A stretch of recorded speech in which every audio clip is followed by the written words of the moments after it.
Hello, welcome to the Movie Mates podcast, a podcast where we discuss where best to spend your movie dollary dues. And because there's a good chance you want nothing to do with the cinema right now, we're here to help you figure out how best to spend your quarantine with the crazy amount of streaming content. As always, I'm your mate Adam, and with me is my mate and your mate too, if you're cool enough, Ben. Heyo, how you guys doing? Man, tell you what, this is a first for numerous things. Can't believe, Ben, you and I have been doing podcasts for how long? I'd say like upwards of 3 years. And of different content of varying success. And this is the first time we've tried to do something online where we're not in the same room. Varying success implying any level of success in the first place. Oh my God, that's depressing. But yes, this is interesting. So if you are consuming this on an audio listening channel, then you should not notice any difference at all. However, if you're on YouTube, you may seem that we are not in the same room and that we are also audio trying a new thing out. And you might not see our faces in this one. So beautiful faces. I know your loss. I know. I'm sorry, but so please let us know if you like this kind of content. I think the idea mainly is the fact that we don't want you watching a 30-40 minute video on YouTube, like taking all of your precious minutes when you could be watching stuff, right? You could be watching stuff on Netflix. So instead, maybe even listen to this podcast just in the background and be like, should I watch this? What's the deal? We don't want to impact your life. We want to be good podcasting people. Exactly right. Exactly right. Although I do, like you said, I get it if you're upset by the loss of the visual stimulus of our faces, but you know, we can make do. You'll survive. But if you really love it so much, then you can let us know, and then we can try and figure a way of being a bit more tech savvy with our setup, and we can have the best of both worlds. Exactly right. Yeah.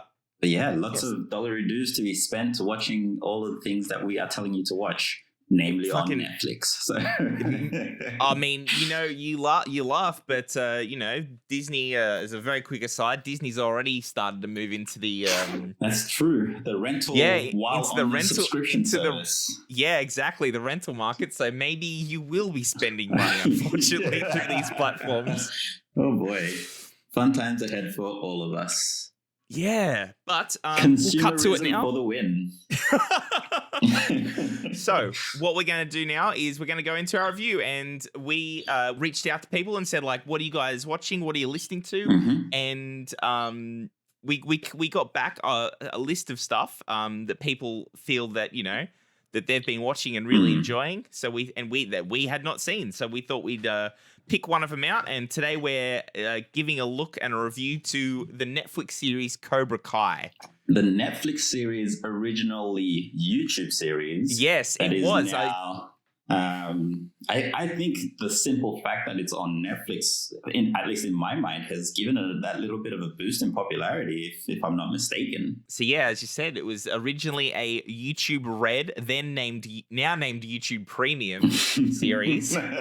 Honestly, I tend not to defend or support YouTube or I suppose Google in general, but this was a good move. Moving away from the Red name was a YouTube Red. Yeah, it's very bizarre. But yeah, so we checked this series out. We as of course as with a series, we're not going to watch the whole thing, but neither are you guys. So we're going to make sure that we can tell you straight up whether this is even worth investing time. Yes, because as we said with The Boys, like it.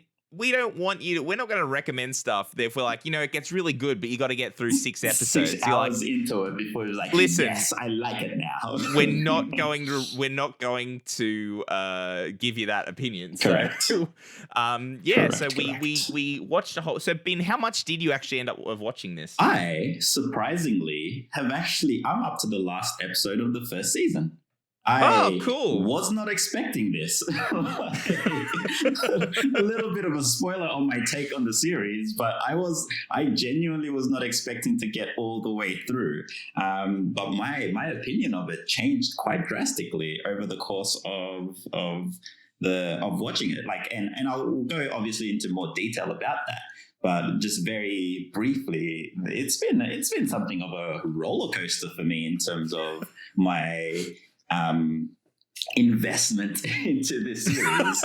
So I've got one more episode to go. Okay. So I got through, I smashed into this immediately.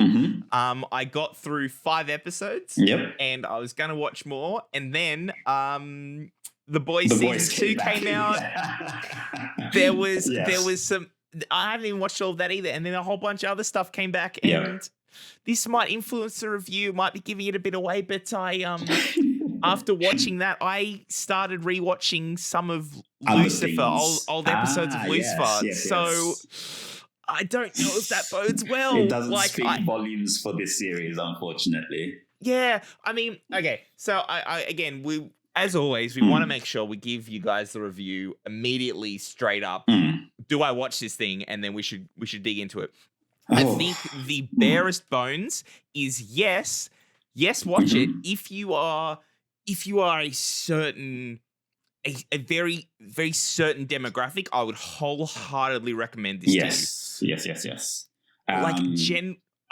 I feel like I need to give you a personality quiz, and if you answer correctly, I'm going to say you should watch Cobra Kai. If you meet this 5 criteria, then this series is for you. I feel like maybe Netflix can just start doing that, like put a questionnaire in front of every series that they have and if you pass the questionnaire, they don't tell you what the right sort of answers to give are. It's just you answer it, and if you get it wrong, then too bad. The series is not available to you.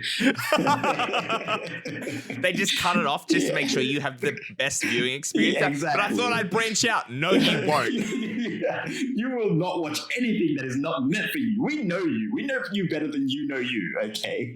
Listen, you don't want to watch it. It's shit. You're gonna hate it, then you hate us for telling you to watch it. So you're not gonna watch it. Exactly. But my friends told me to watch it. I don't care what your fucking friends say. We know you better. Okay? Your friends are idiots. I don't care what movie podcast told you to go watch this thing. You will not watch this thing. Okay. Maybe Netflix don't do that. We want people to watch stuff that we tell them to watch, please. Excellent. Right. So, yes. Yeah, it's really, I found this show just really interesting. So I made a whole bunch of notes while I was actually watching it. Yes. And the first thing I wrote down was for episode 1, I was like, it's such a classic. It's a classic opening. They open with, and also we'll leave this pretty spoiler free. In terms of like what happens. Yes. But episode 1's like classic opening, and it shows the events of the movie. Like they recut scenes from the original Karate Kid movie into a montage of like, you know, what happened. And my first thought is, who the hell has not seen Karate Kid and is deciding to watch this series? Like, they do it a few times in the show, and I don't understand why, because in no way will you ever watch this show if you don't watch and like Karate Kid. Okay, in their defense ever so slightly, I think it's more just hey, remember this thing that you watched. It's more to like, at least in my opinion, it's more to kind of give you that little boost of nostalgia before you get into it. That is true. That is true. Instead of relying on memory. Yes. Okay. Maybe I can let that one slide. You can let it slide. And also, like, I don't know. So basically, the story is the story of Johnny, correct, who is, you know, a bum down on his luck. A show alludes, but definitely an alcoholic. And is I don't think it's not alluding. It's straight up in your face. It's it's just there. That's it. It's a given. Yeah. So he's trying to get his life back together, and as being kicked to the face once has just crumbled his entire life. Yes, it has. It's such a traumatic event. But yeah, so, and it's his story of a teenage karate competition.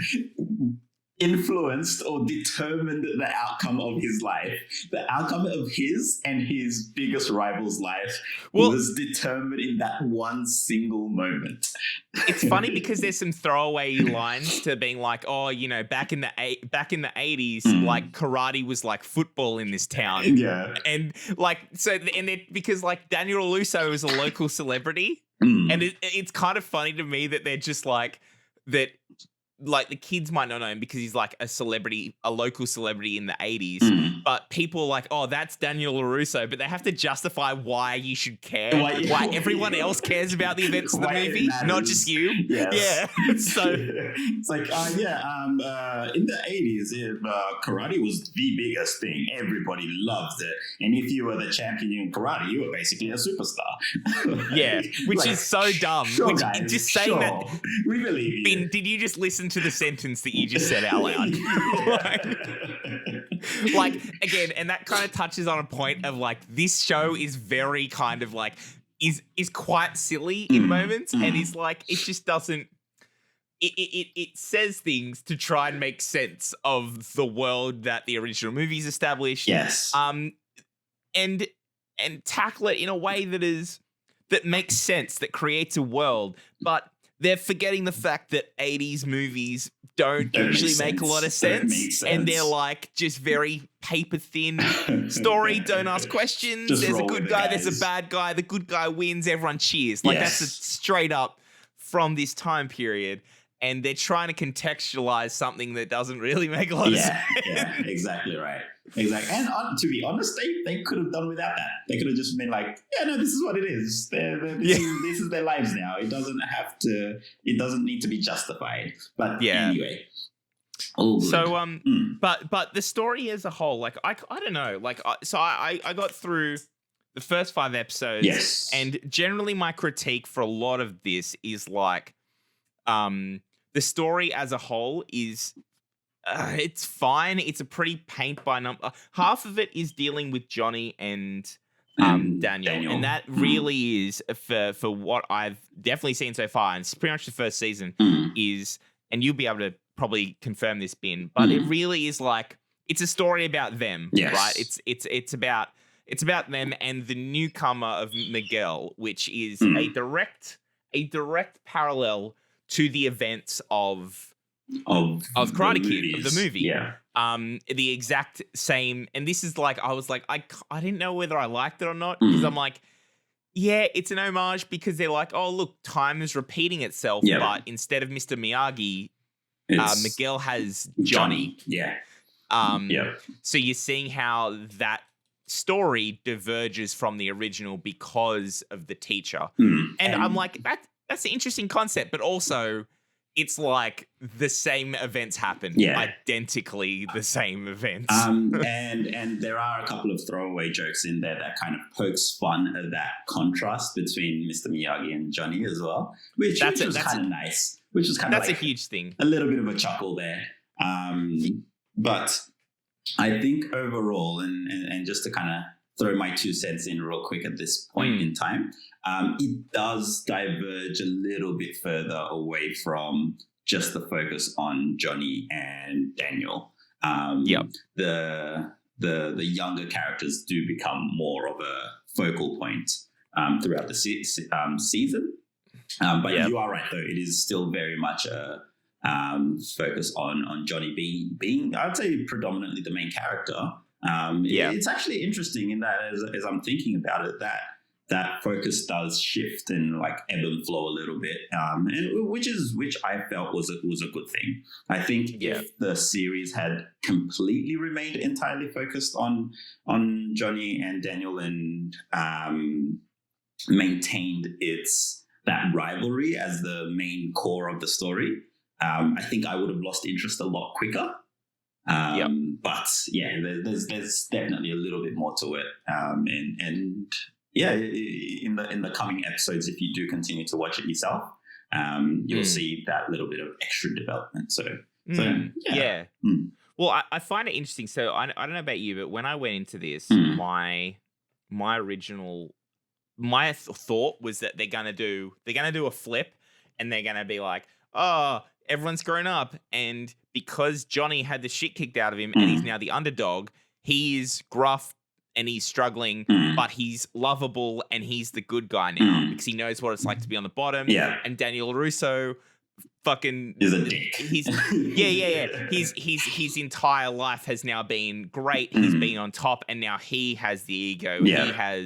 He has the like, I don't care. Yeah. And I'm better than he's everyone gonna sort be of a thing. he's gonna be the villain.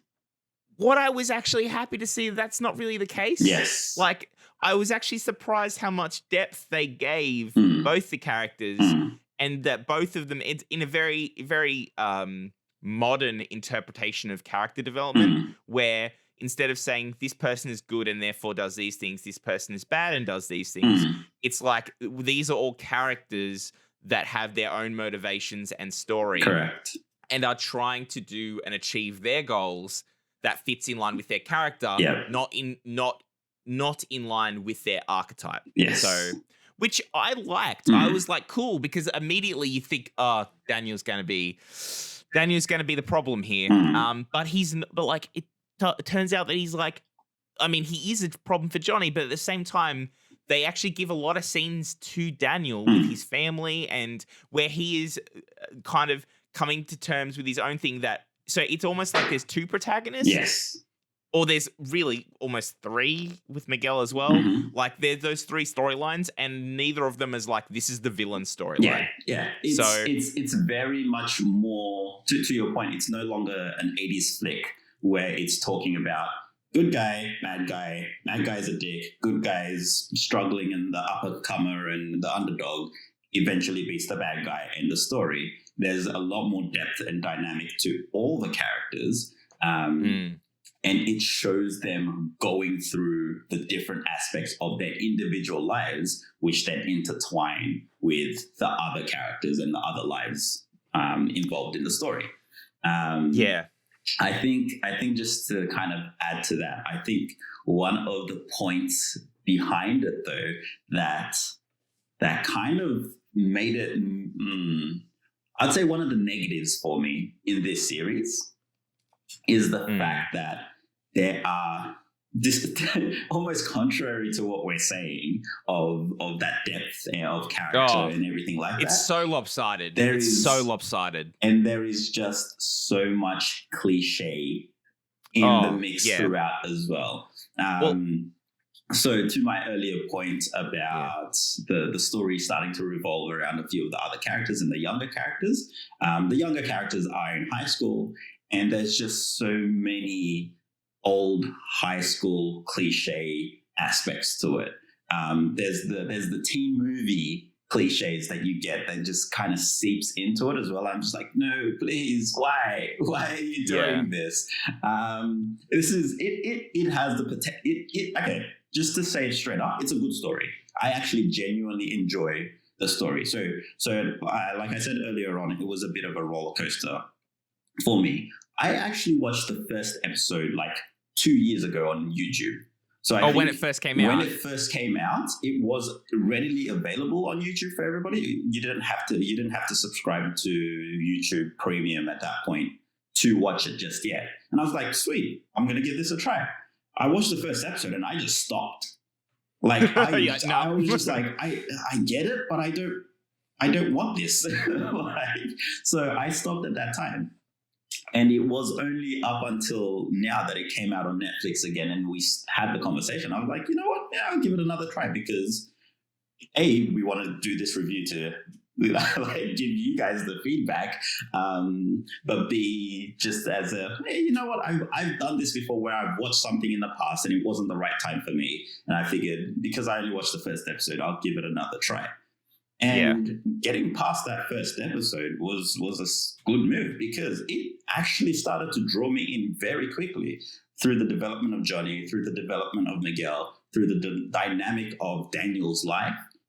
And even as much as it frustrated me through the relationship between the students in the high school and everything like that. So there was certainly very good aspects to it.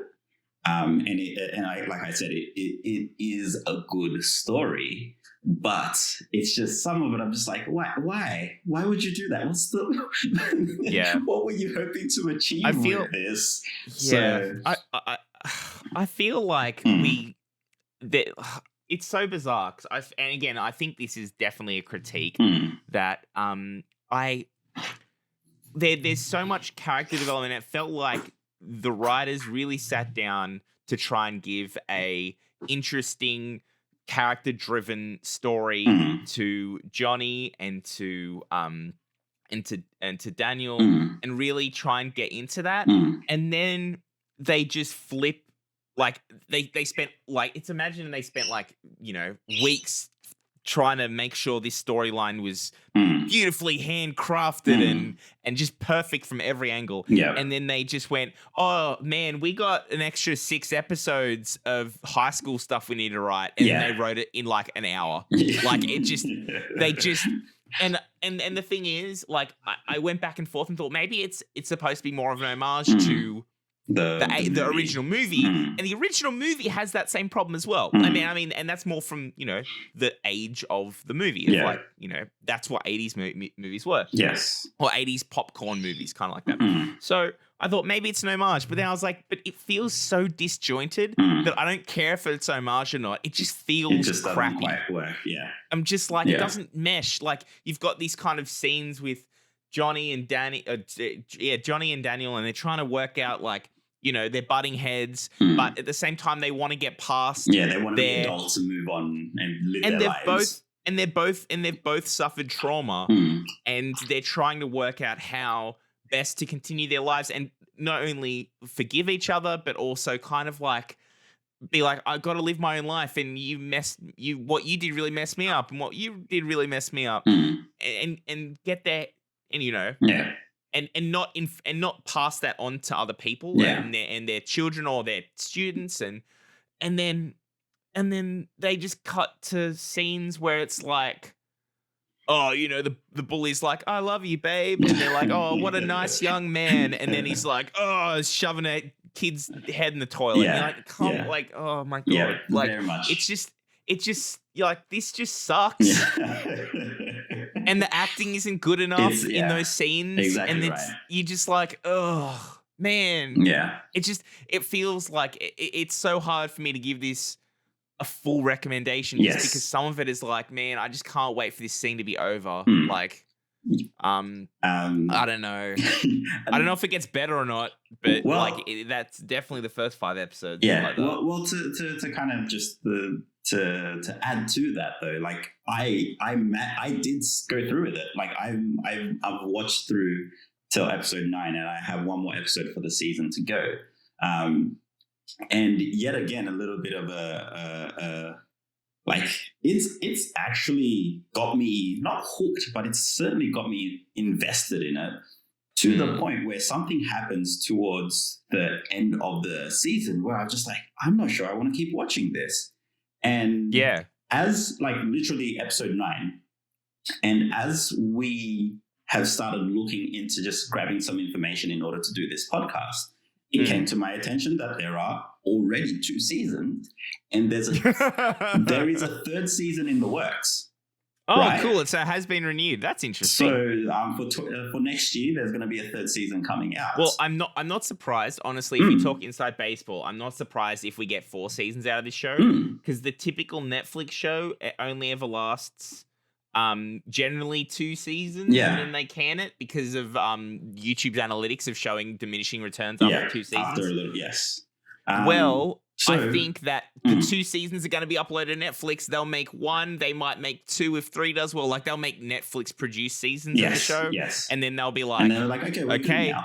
And then they'll be done. So I reckon they might get a season or 2 more out of this show. But so what does season 3 look like? I don't know. Like, have they released any information on it yet? There's no info. There's no specific info on it just yet. It's just I think it's slotted to be 10 episodes as well, but there's literally no info on it on IMDb about it just yet. Right. But a simple fact that I found out that there was a second season coming actually just got me going, oh, okay, I'm going to finish. Because like I said, I was very close to going, I don't want to keep watching this. I'm done. Because it just, something happened that just irritated me so much. And it's a little thing. I think for most people, they won't even notice it.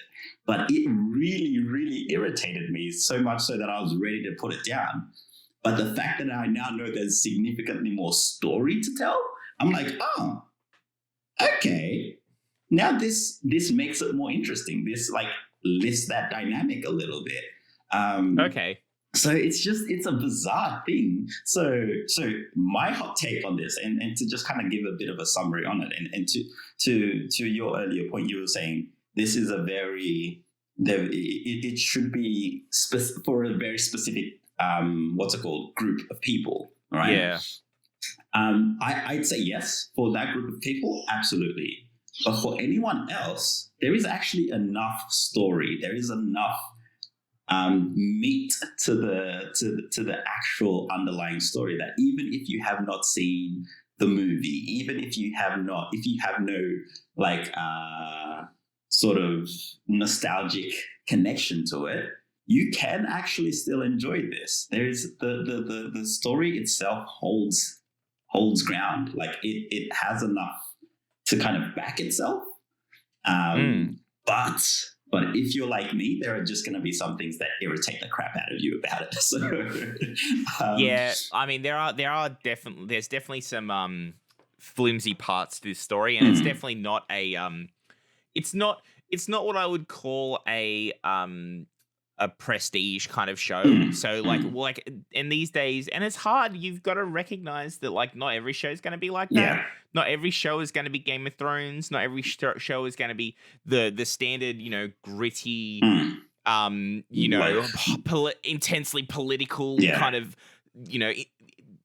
edgy as seat watching experience. And I feel like we do kind of get carried away with that sometimes. Yeah. That people expect everything to be just amazing.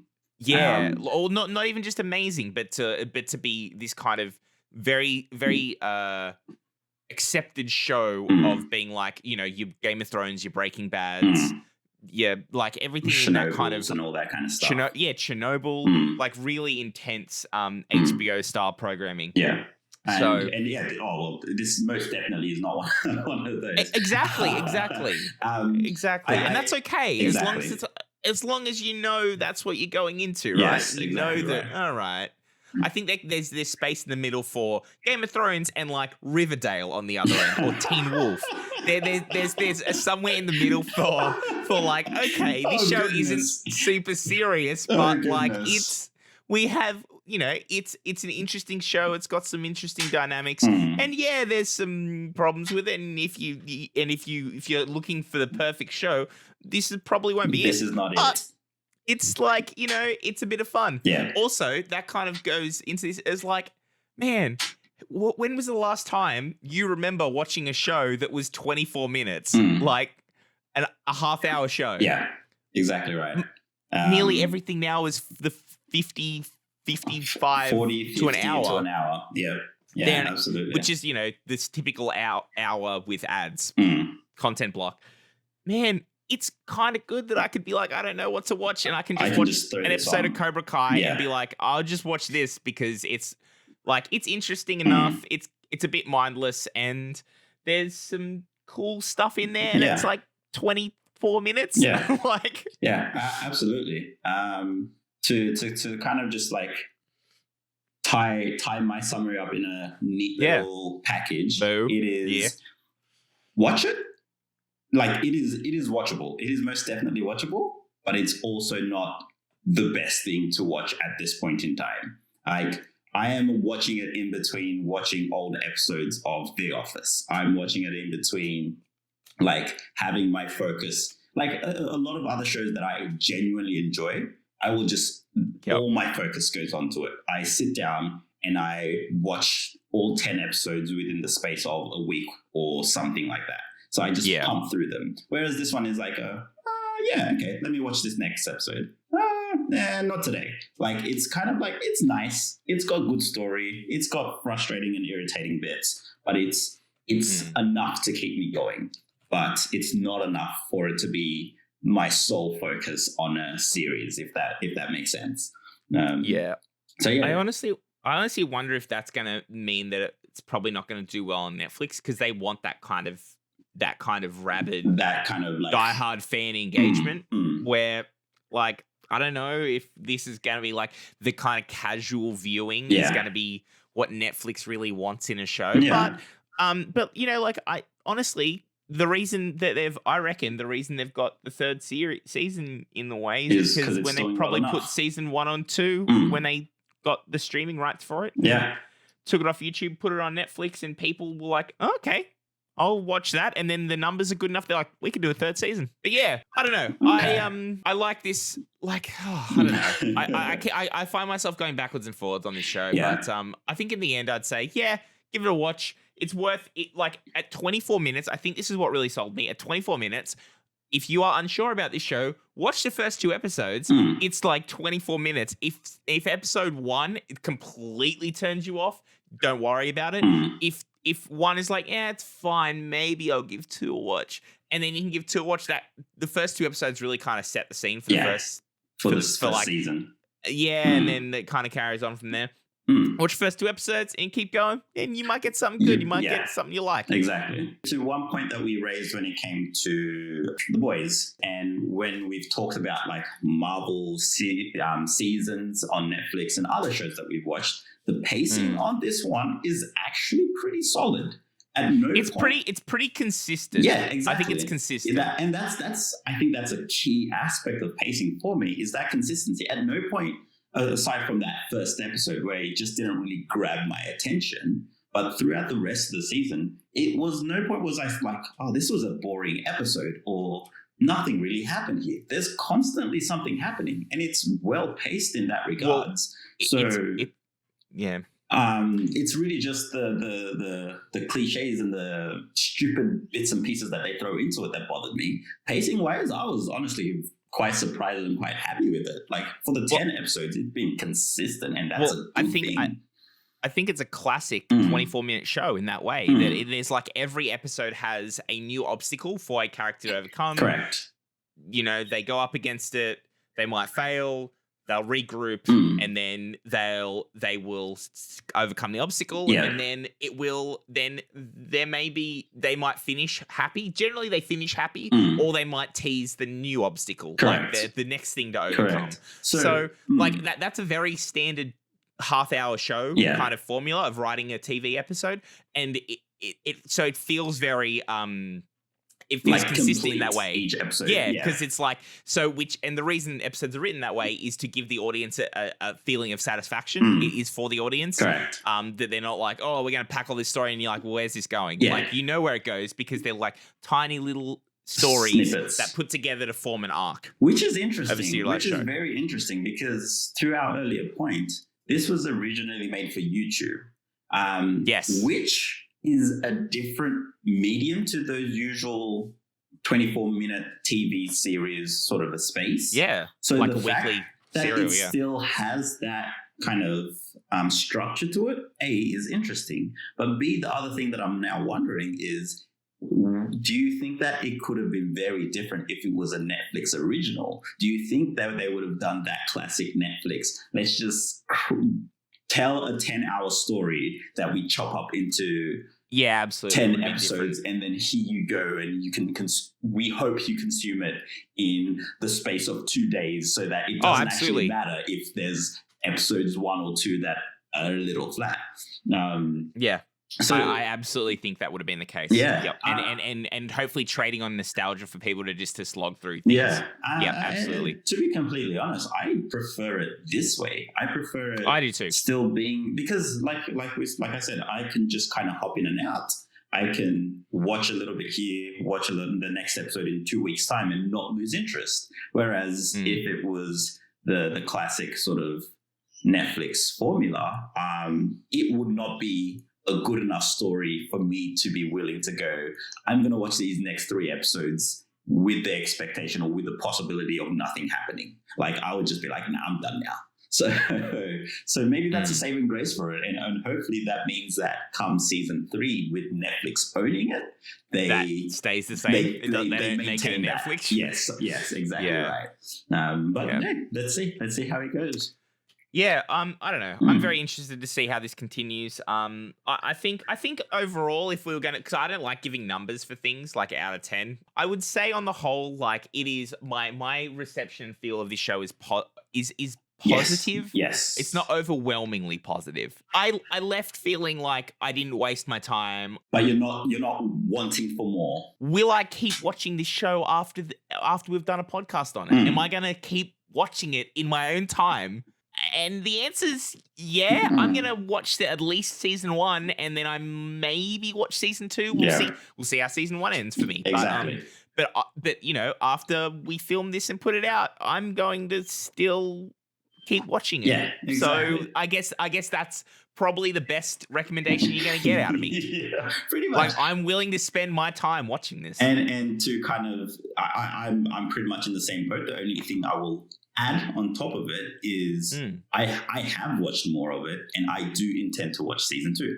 But still at a very chill pace. Again, it hasn't hooked me in where I need to watch the rest of this. It's just, this is interesting enough to keep me going. But I could watch the next episode, the next season over the course of the next year, and that wouldn't bother me. Do you get what I mean? It's just an enjoyable thing to do. Yeah. So it's probably time to wrap the review up. Correct. So thanks for everyone's time and checking us out. If you haven't subscribed already and like what you've heard, please go and click that subscribe button. Yeah. If that's through YouTube, obviously, all these things have different words now. If you really like what you've heard, if you could please leave us a review, preferably 5-star review, on whatever your podcast listening platform is, on iTunes or Spotify. I don't know if you do reviews on Spotify, but do basically.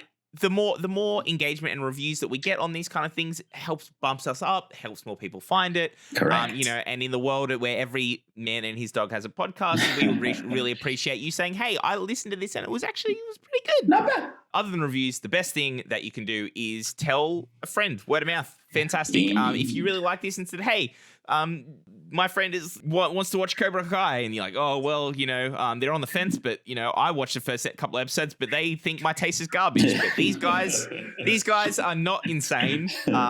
These guys have claimed to have taste, and they kind of liked it. You should watch it. I like the idea of someone talking to their friend who is sitting on the fence about watching it, and their friend recommending our podcast where we effectively sit on the fence about watching. Hey, no, we're not sitting on the fence, Ben. We're not sitting on the fence. We're saying it's kind of okay. That is not on the fence. I stick by my word. It's kind of okay. You might like it. That's definitely on the fence.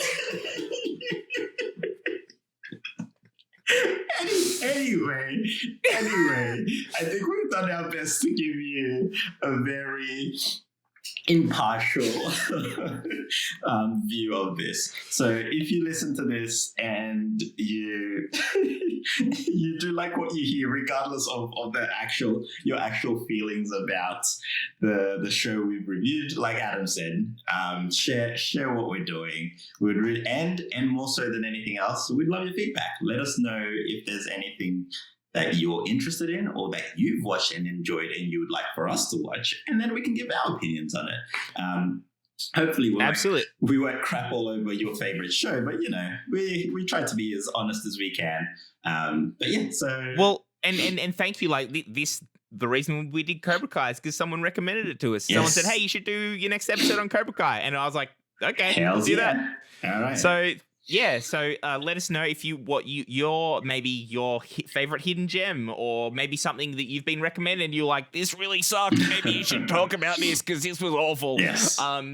Let us know. And also let us know what you think of Cobra Kai as well. Yes, please. We're always more than keen to hear what you guys have to say. So thank you so much for joining us. As always, I am your mate Adam, and my best friend day by day, right with me, Benjamin. Right here, all the way, my friend. Oh, thank you. You warm my heart. Okay, thank you very much. All right, thank you guys. And we'll see you guys next time. Bye. Bye.